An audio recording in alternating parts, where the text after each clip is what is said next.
জুলাই সনদ কবে হবে সে বিষয়ে জনমনে আগ্রহ আর অপেক্ষা ছিল বেশ। ৫ আগস্টের আগেই রাজনৈতিক দলগুলোর সঙ্গে ২ পর্বের সংলাপ শেষে সনদ দেওয়ার পথে অগ্রসর হয় জাতীয় ঐকমত্য কমিশন।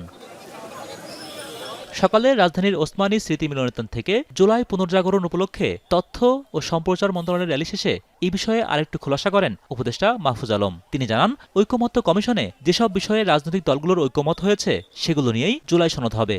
ব্রড বিষয়গুলোতে সব দলের কনসেনসাস আছে, ঐকমত্য আছে ঐতিহাসিক এবং ভবিষ্যৎ বাংলাদেশের জন্য। সেই বিষয়গুলো এখানে সন্নিবেশিত অলরেডি হয়েছে এবং আশা করি যে ৫ আগস্টের মধ্যে আপনারা দেখতে পাবেন। আজকে হয়তো ঘোষণা হবে যে ৫ আগস্টে বা এর আগেও হয়তো জুলাই ঘোষণাপত্র ঘোষিত হতে যাচ্ছে। আগামী ৫ আগস্টের মধ্যেই জুলাই ঘোষণাপত্র ঘোষণা করা হবে বলেও নিশ্চিত করেন তিনি। জুলাই ঘোষণাপত্রে ওই আমাদের যে আকাঙ্ক্ষাটা ছিল, আমাদের যে তীব্র যে একটা আকাঙ্ক্ষা ছিল যে বাংলাদেশ পরিবর্তিত হবে, সেটার একটা রূপকল্প জুলাই ঘোষণাপত্রে থাকবে। এদিকে দুপুরে প্রধান উপদেষ্টা দপ্তরের ফেসবুক পেজ থেকে জানানো হয় সুনির্দিষ্ট দিনক্ষণ আগামী ৫ আগস্ট স্বৈরাচার পতনের দিন বিকেলেই জাতির সামনে আত্মপ্রকাশ করা হবে জুলাই ঘোষণাপত্রের।